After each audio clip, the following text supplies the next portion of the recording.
Assalamualaikum warahmatullahi wabarakatuh. Selamat datang di modul 8 Praktikum Optimasi Industri.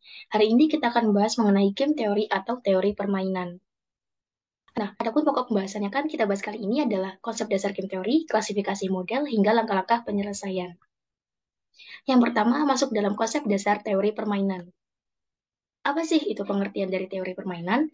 Teori permainan atau game teori merupakan teori yang menggunakan pendekatan matematis dalam merumuskan situasi persaingan konflik antara berbagai kepentingan.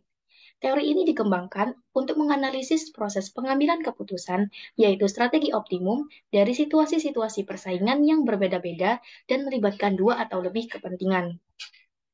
Nah, mungkin kalian pernah mendengar bahwa teori permainan ini dikaitkan dengan permainan judi. Nah, ternyata tidak hanya permainan judi saja, teori permainan ini dapat diaplikasikan dalam berbagai bidang, mulai dari persaingan bisnis, perdagangan dan negosiasi, politik dan konflik, hingga strategi pemasaran perusahaan. Nah, pada modul kita kali ini, kita akan bahas lebih ke dalam strategi pemasaran perusahaan. Nah, dalam strategi pemasaran, pengaplikasian teori permainan ini dapat lebih difokuskan lagi pada analisis persaingan, penentuan harga, segmentasi pasar, hingga keputusan promosi.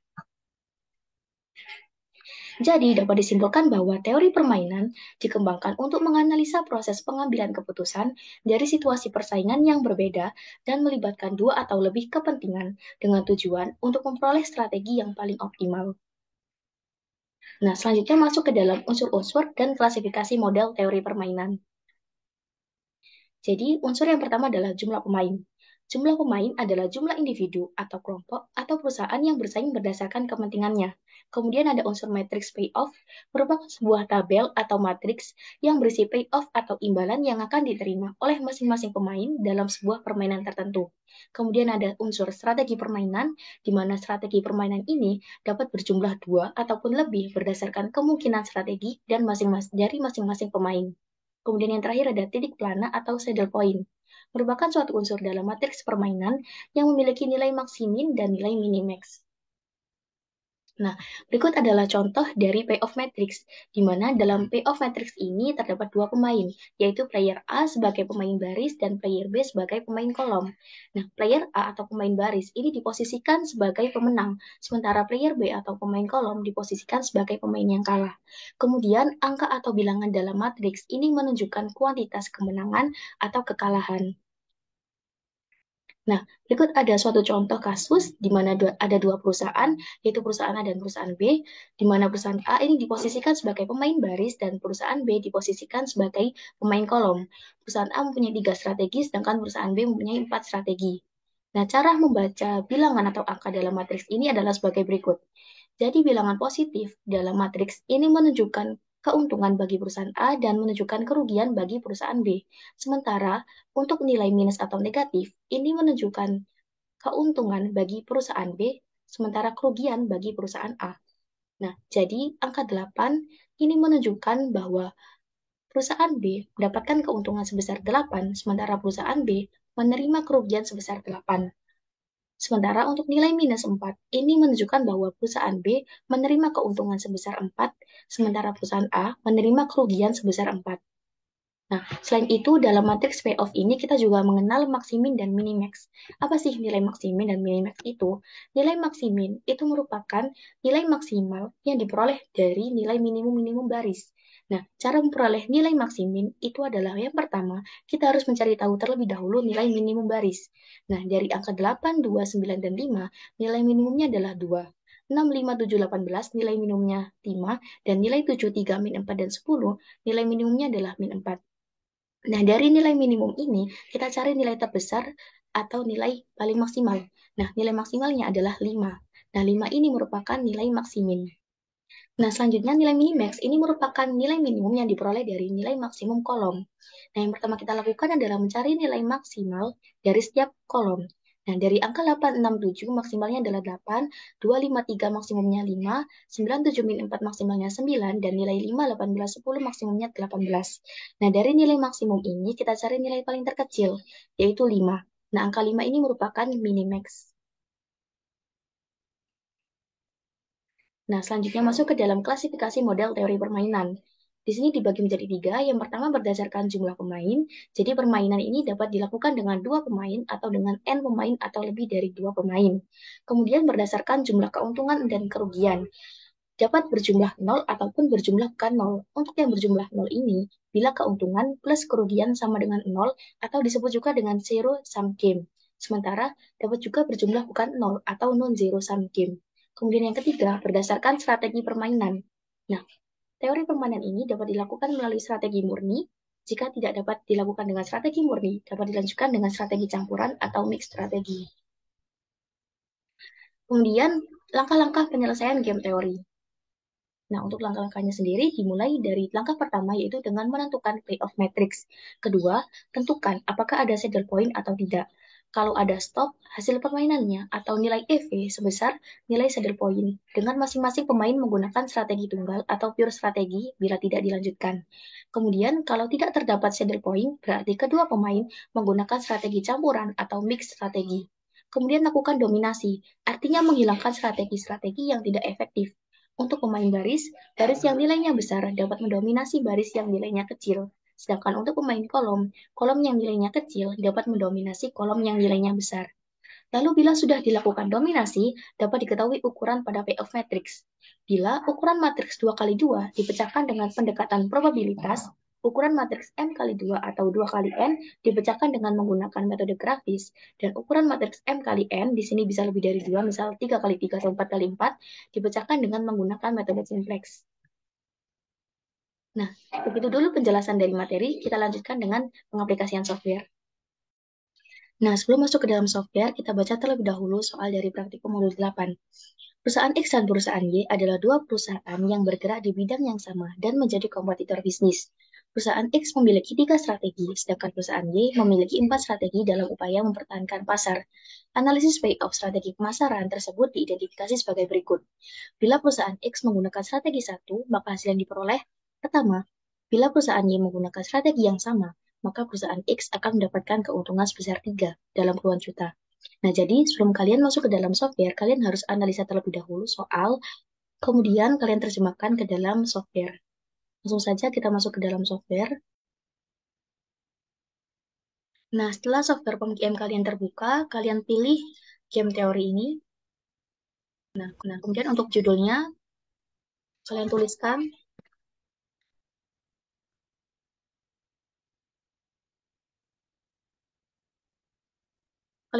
strategi pemasaran perusahaan X dan Y. Kemudian untuk number of row, ini kalian isi dengan banyaknya strategi yang dimiliki perusahaan X. Di sini perusahaan X punya 3 strategi.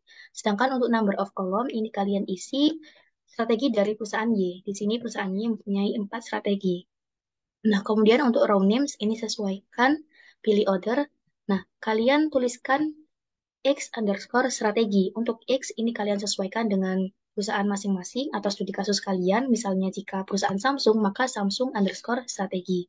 Kemudian untuk yang kolom, ini juga kalian klik other, lalu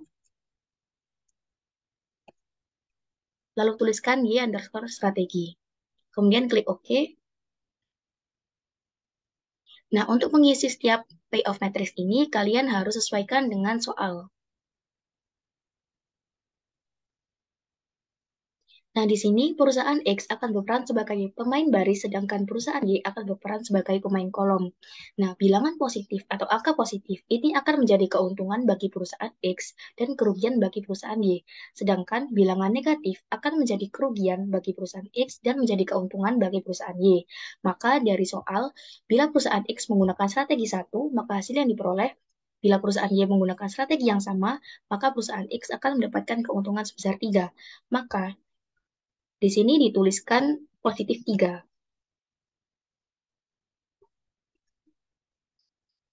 Tuliskan positif 3 karena perusahaan X mendapatkan keuntungan sebesar 3. Kemudian yang kedua, bila perusahaan Y menggunakan strategi 2, di sini, maka perusahaan X akan mendapatkan kerugian sebesar 3. Nah, jika kerugian, maka tuliskan minus 3. Kemudian, bila perusahaan Y menggunakan strategi 3, di sini, maka perusahaan X akan mendapatkan keuntungan sebesar 5. Kalian tuliskan positif 5.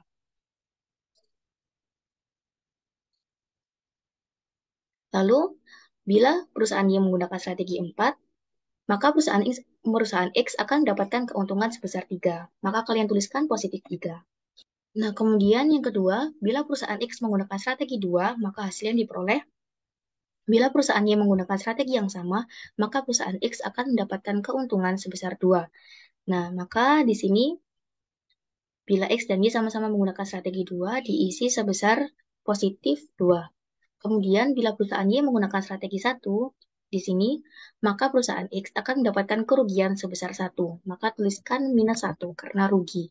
Kemudian, bila perusahaan Y menggunakan strategi 3, maka perusahaan X akan mendapatkan keuntungan sebesar 6. Maka tuliskan positif 6.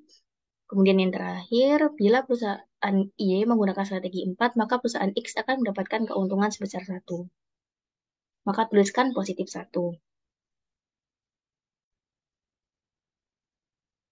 Nah, begitu juga dengan seterusnya sampai semua matriks payoff ini telah terisi. Nah, kemudian baru kita solve,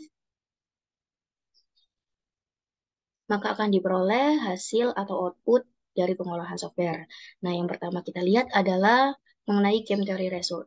Nah, di sini dapat dilihat bahwa value of game diperoleh sebesar 0,6. Kemudian untuk hasil maksimin atau minimax, nah di sini diketahui bahwa maksimin sebesar minus 1 dan nilai minimax sebesar 2. Kemudian selanjutnya output pada result in list form. Nah, dalam result in list form ini dapat diketahui probabilitas dari setiap strategi yang digunakan oleh perusahaan. Nah, di sini dapat disimpulkan bahwa sebaiknya perusahaan X dapat menggunakan strategi 1 sebesar 0,22 atau 22%, kemudian menggunakan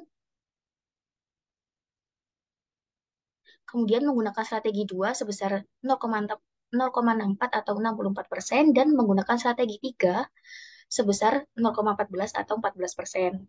Sedangkan pada perusahaan Y, sebaiknya menggunakan strategi 1 sebesar 0,4 atau 40%, menggunakan strategi 2 sebesar 0,4 atau 40%, menggunakan strategi 4 sebesar 0,2 atau 20%, dan tidak menggunakan strategi 3, karena memang tidak menghasilkan angka probabilitas. Nah, kemudian kita juga dapat membandingkan hasil dari game teori result dengan hasil dari maksimin atau minimax. Nah, di sini kan sebelumnya kita ketahui bahwa nilai maksimin sebesar minus 1. Nah, maka artinya perusahaan X ini mendapatkan kenaikan keuntungan dari yang sebelumnya rugi sebesar 1 menjadi untung sebesar 0,6. Jadi mengalami kenaikan keuntungan. Sementara pada nilai minimax ini kan sebelumnya kita ketahui sebesar 2. Maka artinya perusahaan Y mendapatkan penurunan kerugian. Dari yang sebelumnya kerugian yang diperoleh sebesar 2, maka sekarang kerugian yang diperoleh menurun menjadi 0,6. Sehingga dapat disimpulkan bahwa teori permainan ini dapat membantu mengidentifikasi strategi optimal dari setiap perusahaan untuk mencapai tujuan optimal seperti menaikkan keuntungan atau meminimumkan kerugian. Nah, sekian pemaparan dan pengaplikasian software untuk modul 8 hari ini. Untuk pemaparan lebih lanjut dapat dijelaskan pada hari H praktikum. Wassalamualaikum warahmatullahi wabarakatuh.